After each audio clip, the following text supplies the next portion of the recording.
السلام علیکم. آپ دیکھ رہے ہیں یوٹیوب چینل ڈاکٹر جلیل اسلام آفیشل. بس لوگ بڑے مغرورے ہوتے ہیں، بڑا ہی تکبر ہوتا ہے اور وہ تکبر لیے ہی چلتے جاتے ہیں، نقصان بھی اٹھا لیتے ہیں لیکن تکبر جاتا نہیں ہے اور آخر سب کچھ ختم ہو جاتا ہے. تکبر کرنا نہیں چاہیے، یہ انسان کو برباد کر دیتا ہے. بس جو عاجزی ہے وہ بہترین ہے، اور عاجزی میں جو کمال ہے وہ کرموں کے چھٹے لگا دیتا ہے. مغل بادشاہ شاہ جہاں کے پاس ایک ترک غلام تھا. وہ بادشاہ کو پانی پلانے پر تعینات تھا. سارا دن پیالہ اور سراہی اٹھا کر تخت کے پاس کھڑا رہتا تھا. بادشاہ اس کی طرف دیکھتا تھا تو وہ فوراً پیالہ بھر کر پیش کر دیتا تھا. وہ برسوں سے یہ ڈیوٹی سر انجام دے رہا تھا اور بڑی حد تک بادشاہ کا رمز شناس ہو چکا تھا. لیکن ایک دن اس سے غلطی ہو گئی، یعنی بادشاہ کا رازدان ہو چکا تھا. ایک دن اس سے غلطی ہو گئی، بادشاہ کو یہ پیالہ پیش کیا. بادشاہ گھونٹ بھرنے لگا تو شاہی پیالے کا ایک کنارہ جھوڑا ہوا تھا، یعنی وہ تھوڑا سا ٹوٹا ہوا تھا سائیڈ سے وہ پیالہ، اور ٹوٹے ہوئے پیالے میں پانی پینا ہندوستان کے بادشاہ کی توہین تھی. بادشاہ نے پیالہ نیچے دے مارا اور غلام کو 20 کوڑے لگانے کی سزا سنا دی. بادشاہ کا حکم آخری حکم تھا. غلام کو کوڑے بھی لگ گئے اور وہ ڈیوٹی سے فارغ بھی ہو گیا. وقت بدلا. اورنگزیب عالمگیر نے اپنے والد کو قید میں ڈال دیا اور وہ تمام غلام اور ملازمین بوڑھے بادشاہ پر تعینات کر دیے جنہیں کبھی شاہ جہاں نے سزائیں دی تھیں.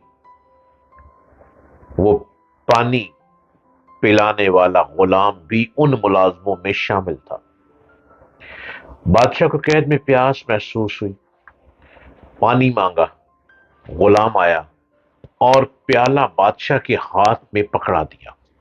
بادشاہ نے پیالے کو غور سے دیکھا، وہ شکستہ تھا، پیالہ خراب تھا، ٹوٹا پھوٹا بھرا ہوا، اور کسی نے اس کی کرچیاں، اس کی ٹھیکریاں جوڑ کر اسے قابل استعمال بنایا تھا.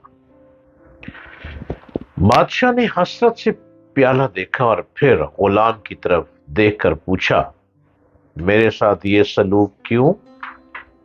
غلام مسکرا کر عرض کیا، حضور یہ وقت کا سلوک ہے. یہ وہی پیالہ ہے جس کا ایک کونا بھرنے پر آپ نے اس میں پانی پینے سے انکار کر دیا تھا اور اسے زمین پر مار کر توڑ دیا تھا.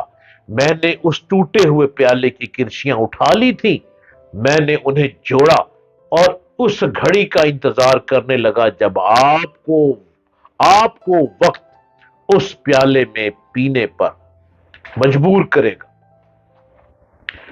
اور بادشاہ سلامت وہ وقت آ گیا. شاہ جہاں کی آنکھوں میں آنسو آ گئے.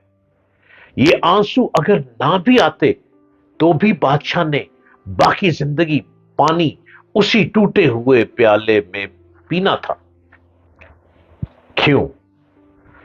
کیونکہ یہ دنیا کا ایک وادی ہے اور اس وادی میں ہر شخص کو اپنی انا، اپنے تکبر اور اپنی حماقتوں کی باز گشت بہرحال سننا پڑتی ہے. تکبر مت کریں، یہ آپ کو ایک نہ ایک دن کسی کال کوٹری میں بھی پھینک سکتا ہے. ایک بار جناب بہلول کسی نخلستان میں تشریف رکھتے تھے، بادب بامراد اور بے ادب بے نصیب. بہلول کسی نخلستان میں تشریف رکھتے تھے. ایک تاجر کا وہاں سے گزر ہوا. وہ آپ کے پاس آیا اور سلام کر کے مؤدب سامنے بیٹھ گیا بڑے ادب کے ساتھ، اور انتہائی ادب سے گزارش کی، حضور تجارت کی کون سی ایسی جنس خریدوں جس میں بہت نفع ہو؟ جناب بہلول نے فرمایا، کالا کپڑا لے لو. تاجر نے شکریہ ادا کیا اور الٹے قدموں چلتا واپس چلا گیا۔ جا کر اس نے علاقے میں دستیاب تمام سیاہ کپڑا خرید لیا۔ کچھ دنوں بعد شہر کا بہت بڑا آدمی انتقال کر گیا۔ ماتمی لباس کے لیے سارا شہر سیاہ کپڑے کی تلاش میں نکل کھڑا ہوا۔ اب کپڑا سارا اس تاجر کے پاس ذخیرہ تھا۔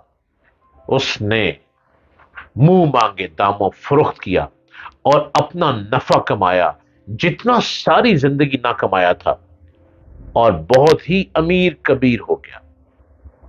کچھ عرصے بعد وہ گھوڑے پر سوار کہیں سے گزرا۔ جناب بہلول وہاں تشریف رکھتے تھے۔ وہ وہیں گھوڑے پر بیٹھے بولا، او دیوانے، اب کی بار کیا لوں؟ بہلول نے فرمایا، تربوز لے لو۔ وہ بھاگا گیا اور ساری دولت سے پورے ملک سے تربوز خرید لیے۔ ایک ہی ہفتے میں سب خراب ہو گئے اور وہ کوڑی کوڑی کو محتاج ہو گیا۔ اسی خستہ حالی میں گھومتے پھرتے اس کی ملاقات جناب بہلول سے ہو گئی، تو اس نے کہا، یہ آپ نے میرے ساتھ کیا کیا؟ جناب بہلول نے فرمایا، میں نے نہیں، تیرے لہجے نے، تیرے لفظوں نے، تیرے انداز نے، تیری بے ادبی نے، تیرے لہجے اور الفاظ نے سب کیا۔ جب تو نے ادب سے پوچھا تو مالا مال ہو گیا، اور جب گستاخی کی تو کنگال ہو گیا۔ اس کو کہتے ہیں با ادب با نصیب، بے ادب بے نصیب۔ یہ بہلول ایک بہت بڑے بزرگ گزرے ہیں۔ آپ یہ مت سوچیں کہ جو سامنے ہے وہ بزرگی میں ہے یا صوفیزم میں ہے یا کس حال میں ہے۔ آپ یہ سوچیں کہ آپ نے بات کس طرح کرنی ہے، آپ کی گفتگو کا انداز کیا ہے، آپ کے لفظوں کی ادائیگی کیا ہے، آپ کی باتوں کا جوڑ توڑ کیا ہے، آپ کے آنکھوں کا ادب کیا کہتا ہے، آپ کی ملنے کا انداز کیسا ہے۔ ہر شخص کے اندر ایک فقیر چھپا ہوا ہے، وہ اچانک نکلتا ہے، جو منہ سے کہہ جاتا ہے وہ کر جاتا ہے، اور وہ اچانک غائب ہو جاتا ہے۔ اس لیے جس سے بھی ملیں ادب احترام کے ساتھ ملیں، اور اسی ادب اور احترام میں آپ سب کچھ پالیں گے۔